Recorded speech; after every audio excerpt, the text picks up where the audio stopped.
अस्सलाम वालेकुम फ्रेंड्स, उम्मीद है कि आप सब ठीक होंगे। आपको याद होगा पिछली वीडियो में मैंने इंट्रोड्यूस किया था कि मैं ला रहा हूँ ICT A to Z beginner series. अगर आप पहली बार यूट्यूब चैनल पे आके फॉरेक्स सीखने चाह रहे हैं और आप इस मेरे यूट्यूब चैनल पे आ गए हैं तो मेक श्योर आप इस वीडियो को भी ना स्किप करें और ना इस चैनल को सब्सक्राइब करना भूलें। आगे आपको बहुत ही डीप नॉलेज मिलने वाली है, वो भी फ्री ऑफ कॉस्ट में। ठीक है, ये आपको यूट्यूब पे नहीं मिलेगी। स्पेशल आईसीटी के जो कोर्सेज हैं, आईसीटी की जो ये चीज़ें हैं, ये आपको उर्दू में बिल्कुल देखने को नहीं मिलेंगी। ठीक है, मैं आपको फ्री ऑफ कॉस्ट ये A to Z आपको सिखाऊंगा। ठीक है, तो आज लेक्चर 1 है जिसमें मैं आपको सिखाऊंगा कि पिप क्या होते हैं, हैंडल क्या होते हैं और कौन से प्लेटफॉर्म ट्रेडिंग के लिए यूज़ होते हैं। इवन तो आप इसको जानते हो, इवन तो आप इसको समझते हो, फिर भी मैं चाहता हूँ आप इसको दोबारा से सुनो, आपका रिवीजन हो जाएगा। कॉपी पेंसिल नोट्स बनाना शुरू कर दो। ठीक है, लेक्चर 1 है जिसमें हम सीखेंगे पिप क्या होता है, लॉट साइज क्या होता है, हैंडल क्या होते हैं और प्लेटफॉर्म कौन से ट्रेडिंग के लिए यूज़ होते हैं। तो सबसे पहले जो प्लेटफॉर्म यूज़ होता है वो हमारे लिए ट्रेडिंग व्यू है। आप गूगल पे आके ट्रेडिंग व्यू लिखेंगे और इस पे चले जाएंगे ट्रैक मार्केट पे। ठीक है, आपने अकाउंट सिंपल साइन अप कर लेना अपने गूगल से। उसके बाद अपने प्रोडक्ट्स में जाके सुपर चार्ट पे चले जाना है। लेफ्ट साइड पे टूल्स हैं जो बेसिकली हमारे यूज़ आते हैं जब हम एनालिस्ट करते हैं चीज़ों को, तो उसमें हमारे ये टूल्स यूज़ होते हैं। ठीक है, राइट साइड पे ये टॉप पे आप जाएंगे तो यहाँ पे हमारे जो जिस पेयर पे आपने ट्रेड करना चाहते हैं वो, या जिस मार्केट पे आप ट्रेड करना चाहते हैं वो दुनिया की कोई भी मार्केट हो सकती है। ट्रेडिंग व्यू बेस्ट इसलिए है कि इसमें आप दुनिया की किसी भी जो मार्केट है, वो बिटकॉइन हो, कमोडिटीज हो, इंडेक्सेस हो, फॉरेक्स हो, उसको आप यहाँ पे लिस्ट कर सकते हैं, देख सकते हैं। यहाँ प्लस के बटन पे दबाएंगे, यहाँ पे सारे ऑप्शन है, दुनिया के सारी स्टॉक मार्केट जितनी भी है लिस्टेड है वो यहाँ पे आपको देखने को मिल जाएगा। और आप इसको ब्रोकर देख सकते हैं और यहाँ पे आप इसको क्लिक कर सकते हैं। ठीक है, यहाँ पे टाइम फ्रेम है, यहाँ से भी आप पेयर चेंज कर सकते हैं। और दूसरा जो प्लेटफॉर्म आपको चाहिए होगा वो होगा मेटा ट्रेडर 5, जहाँ पे आप ट्रेड करेंगे ब्रोकर के साथ। मैं वो जो नेक्स्ट वीडियो होगी आपको बताऊंगा ब्रोकर के बारे में, स्प्रेड के बारे में, स्वैप एंड कमीशन के बारे में। ठीक है, तो ये एक क्विक आपको बेसिक समझा रहा हूँ। ठीक है, तो प्लेटफॉर्म आपको ट्रेडिंग व्यू है, आपको पता चल गया एज अ बिगिनर। अगर नहीं पता था तो आप इस पर अगर डिटेल वीडियो चाहते हो कि भाई एक एक चीज़ है, तो ये कोई बड़ी रॉकेट साइंस नहीं है। आप सिंपल जाकर अपने पीसी पे डाउनलोड करके चीज़ों को यहाँ पे चला के देखें, आपको पता चल जाएगा। नहीं आती तो आपको यूट्यूब पे एक डिटेल घंटों घंटों की वीडियोस भी इस पर मिल जाएंगी। ठीक है, मेटा ट्रेडर 5 है जो प्लेटफॉर्म यूज़ किया जाता है, ब्रोकर्स इसके साथ अटैच हो जाते हैं और फिर इसके साथ आप ट्रेडिंग करते हैं। ओके, सो सबसे पहली चीज़ क्या है, तीन चीज़ों का हम समझेंगे। लॉट साइज, सॉरी पिप्स, गोल्ड का, फॉरेक्स का, इंडिसेस का। इंडिसेस में फिर हम हैंडल को भी समझेंगे, जो कभी कभार क्या होता है हैंडल्स की भी ट्रेड हम लेते हैं, या हैंडल्स की भी हम कैलकुलेशन रखते हैं जब हम ट्रेड करते हैं। ठीक है, इन फ्यूचर्स जब मैं आपको हम पहुंचेंगे 30-45 लेक्चर पे तो आपको ये चीज़ समझ आएगी। ओके, सो गोल्ड में है, गोल्ड का चार्ट खुला हुआ है, तो यहाँ पे मैं आपको सिंपल बताता हूँ। फॉर एग्जांपल गोल्ड 2050 पे है 0.00। ओके, जैसे ही ये 2000 अगर हम बुलिश हैं तो 2050.10 हो जाता है, तो ये 1 पिप ऊपर चला गया। समझ गए? ऐसे ही ये 20 हो जाता है तो ये 2 पिप ऊपर चला गया। लेकिन अगर ये 1.5 होता है तो ये आधा पिप, 1.5 पिप होता है। ठीक है, 1.5 पिप, 2 पिप, 3 पिप, 4 पिप और फिर 205 1.00 हो जाए तो ये 10 पिप होते हैं। 250 से 51, $1 ऊपर चेंज होगा तो ये जो गोल्ड है वो 10 पिप ऊपर चला जाएगा। ऐसे रिस्पेक्टिवली 50 से अगर ये 49 हो जाता है, ठीक है, तो ये आपका -10 पिप्स, नीचे की तरफ 10 पिप्स हो जाएंगे। सिंपल आ गया। इसके लिए टूल्स होते हैं, एक टूल्स आप ट्रेडिंग व्यू पे ये देख लें जो आपका यूज हो सकता है। ठीक है, एक ये प्राइस रेंज का टूल है, आपको यहाँ पे मिल जाएगा। नीचे जाएंगे तो ये मेजर में आप जाके इसको फेवरेट रख सकते हैं, ये जो भी है फेवरेट करने से यहाँ पे अपीयर हो जाता है। ठीक है, इसको आप यूज़ करेंगे तो आप जहाँ से रखेंगे, आपने ऊपर रखा, ये यहाँ से लेके यहाँ तक 144 पिप्स आ गए। ये साइड पे आपको बताएगा कितने डॉलर चेंज आया। तो मैंने आपको समझाया था कि $1 चेंज हो तो 10 पिप बनते हैं, तो $14 चेंज होने पे 14.4 चेंज होने पे तो 144 पिप है। ये 1444 नहीं आपने गिनना, लास्ट वाला डिजिट आपने छोड़ देना है। गोल्ड में स्पेशल जब आप इस टूल को यूज करेंगे, आपने गोल्ड में ये चीज को देखना कि अगर ये 14 पॉइंट ऊपर चला गया है, मैं इसको एग्जैक्ट यहाँ पे करता हूँ तो आपको ये ऑलमोस्ट देखें 140 पिप हो गया, ठीक है। यहाँ पे जैसे ही 1 और चेंज होगा तो ये 141 पिप हो जाएगा। तो ये 140 पिप यहाँ पे आप देख सकते हैं 14.0 मतलब डॉलर का जो है 2066 से शुरू होकर 80 तक चला गया। तो आप लगा लो यहाँ से आपने कहाँ से टूल को मेजर किया था कहाँ तक गया और ये आपका आ गया, ठीक है। तो ये गोल्ड का पिप्स हो गया। हम अब फॉरेक्स में जाते हैं, तो फॉरेक्स में सबसे पहले जो इंपॉर्टेंट पेयर है वो यूरो यूएसडी है, ठीक है।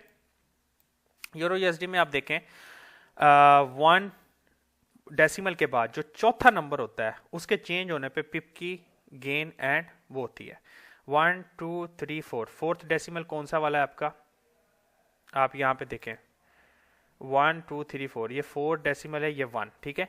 ये अगर 0 हो जाएगा तो नीचे की तरफ एक पिप डाउन हो गया, और अगर ये ऊपर चले जाएगा तो वो हो जाएगा। तो जैसे कि यहाँ पे आप देखें मैंने इस चीज को क्लिक किया, ये आपका 5 पिप है। तो 5 पिप आप यहां से लिखें 0 8 81, 81 से 86 हुआ ना, यहाँ पे आप देख रहे हो ना 86 हुआ, तो 5 पिप आपका गेन हो चुका।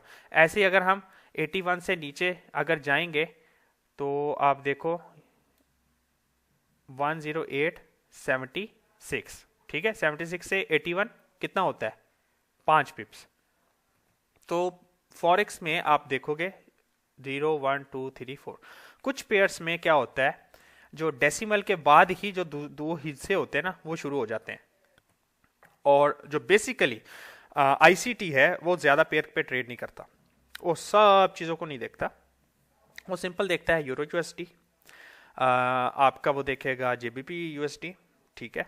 गोल्ड पे वो ट्रेड नहीं करता, इंडिसीज पे करता है, जो कि मैं आपको बता दूंगा बहुत इंपॉर्टेंट, और मेरा जो फेवरेट मार्केट है वो इंडिसीज है, ठीक है, क्योंकि हाई वोलेटाइल है। आप देख रहे हो कितना बड़ा मूव के बाद ये 5 पिप्स मिला है, ये 5 मिनट की कैंडल है और यहाँ से लेके यहाँ तक 5 पिप हमें गेन हुआ है। डेट्स ओके, आपके पास अगर छोटा कैपिटल है तो आप इसको यूज कर सकते हो, लेकिन if you have a funded account you should not go for euro USD, my preference.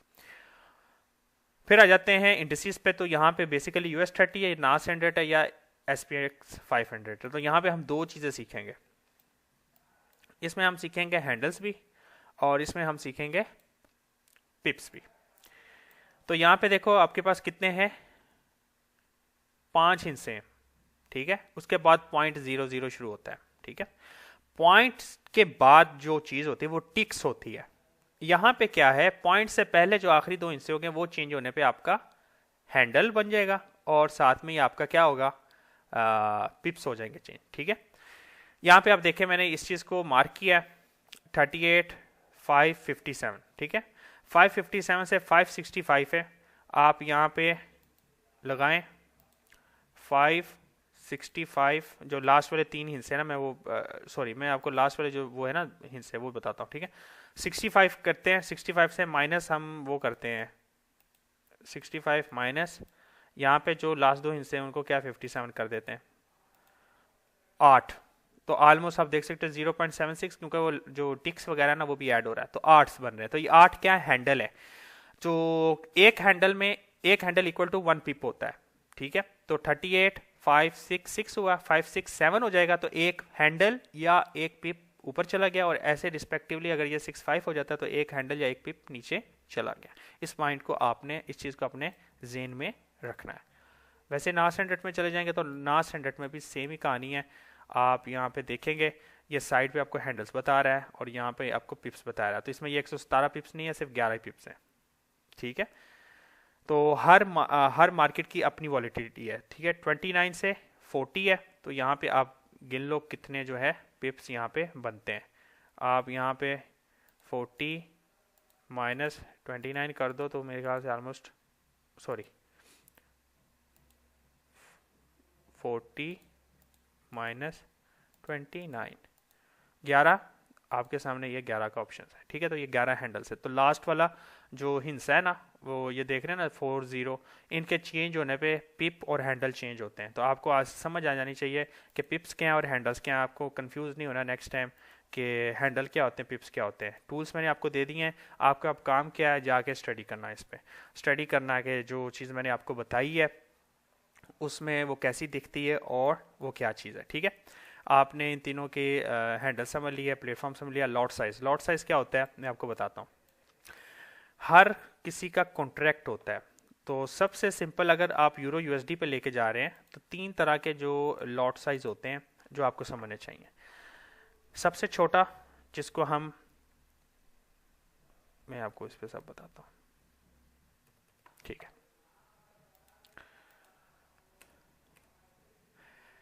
इसको बोलते हैं मिनी, जो आप किसी भी ब्रोकर के साथ आप रख सकते हो, ठीक है। इसको बोलते हैं माइक्रो और इसको बोलते हैं स्टैंडर्ड, ओके। अब क्या है इनमें, अब इनमें यह है कि इनका क्या फायदा है। मिनी का मतलब होता है कि जब आपका फॉरेक्स हो या गोल्ड हो या आपका इंडिसीज हो, इंडिसीज और गोल्ड में कभी कभार आपको जो है ना वो देखने को नहीं मिलता, मतलब इनकी जो साइज फिगर होता है वो कम होता है। वो मैं आपको समझाता हूँ क्या है। यूरो यूएसडी जो है उसमें अगर आपको स्टैंडर्ड लॉट लेना है तो स्टैंडर्ड लॉट होता है 1 लाख का, ठीक है। मतलब क्या है कि एक पिप अगर स्टैंडर्ड लॉट में ऊपर चले जाता है तो वो आपको प्रॉफिट होगा $10 का, और माइक्रो लॉट में अगर एक पिप ऊपर जाता है तो आपको $1 का प्रॉफिट होगा, और मिनी लॉट में एक पिप आपका ऊपर नीचे होता है तो आपको 0.10 सेंट का प्रॉफिट होगा। तो जो standard lot euro USD, GPP USD, forex में क्या होता है, 1 लाख अगर करेंसी हो, $1 लाख आपका होगा तो आप ट्रेड लेंगे। और उसमें क्योंकि फॉरेक्स आपको पता है बहुत ही स्लो मार्केट होती है, ये डेसिमल में चेंज होती है, करेंसीज जो है आपको पता है डेसिमल में चेंज होती है। तो उसमें स्टैंडर्ड लॉट जो है आपका एक पिप अगर ऊपर जाएगा तो आपको फिर स्टैंडर्ड लॉट में $10 का प्रॉफिट होगा या $10 का लॉस होगा। वैसे ही माइक्रो अब मैं आपको यहाँ पे बताता हूँ। यहाँ पे स्टैंडर्ड लॉट 1 लाख होता है, माइक्रो 10,000 होता है और मिनी 1,000 होता है, इस तरह का रिस्पेक्टिवली। अगर कहीं कमी पेशी हो गया तो उसमें थोड़ा सा आप माइंड करें प्लीज़। तो ये चीज़ हो गई। अब क्या होता है कि गोल्ड में लाजम 1 लाख नहीं होते, इंडिसीज में 1 लाख नहीं होते, इनमें फ़र्क है, हर किसी का कॉन्ट्रैक्ट डिफरेंट होता है। गोल्ड में 1,000 होता है, इंडिसीज में मुख्तलिफ ब्रोकर का मुख्तलिफ कॉन्ट्रैक्ट साइज होता है, ठीक है। क्योंकि आप कभी कभार देखेंगे किसी ब्रोकर में आप इंडिसीज खोलो कोई, तो आपको आपका जो MT5 है उसमें डायरेक्ट वो बताना 1 लिखा आ जाता है, लॉट लिखा आ जाता है। आप कहते हो यार इसमें मैं लॉट साइज ट्रेड कर सकता हूँ, वो दरअसल लॉट साइज नहीं होता, उनका कॉन्ट्रैक्ट साइज डिफरेंट होता है, इसलिए उसमें आप कंफ्यूज हो जाते हो। जो चीज़ आपने 0.1 को गोल्ड में करना है, वही जो है यही जो नंबर है 1 वो आपको इंडिसीज में शो कर रहा था। वो मैं आपको ना इंशाल्लाह मोबाइल पे वीडियो बना के समझाऊंगा तो आपको समझ आ जाएगी, ठीक है। तो लॉट साइज के बारे में आपको समझ आया होगा कि स्टैंडर्ड क्या होता है, माइक्रो क्या होता है, मिनी होता है। इसमें आपको जब अगर रहनुमाई चाहिए हो इनको और समझने के लिए कि हमें अपना लॉट साइज क्या रखना चाहिए, तो आपने टूल्स यूज़ करना है। और आपको टूल्स मिल जाएगा गूगल पे, वहाँ पे आप गूगल शरीफ पे जाकर लिखें कि लॉट साइज कैलकुलेटर, पिप साइज कैलकुलेटर, तो आपको ये सारे फ्री टूल्स फॉरेक्स के मिल जाएंगे। उम्मीद है आपने इस वीडियो से कुछ सीखा है। कुछ नहीं समझ आ रहा तो आपने कमेंट सेक्शन में करना है, मेरे टेलीग्राम चैनल को ज्वाइन करें, वहाँ पे मैं आपको बता दूंगा। ये बेसिक नॉलेज थी जो कई लोगों को नहीं पता। नेक्स्ट वीडियो आएगी इस पे, और फिर बाद में सही आपको चीज़ें शुरू होगी, आपने लिखना शुरू कर देना और प्रैक्टिस डेली बेस पे करनी है। Until next time, be safe.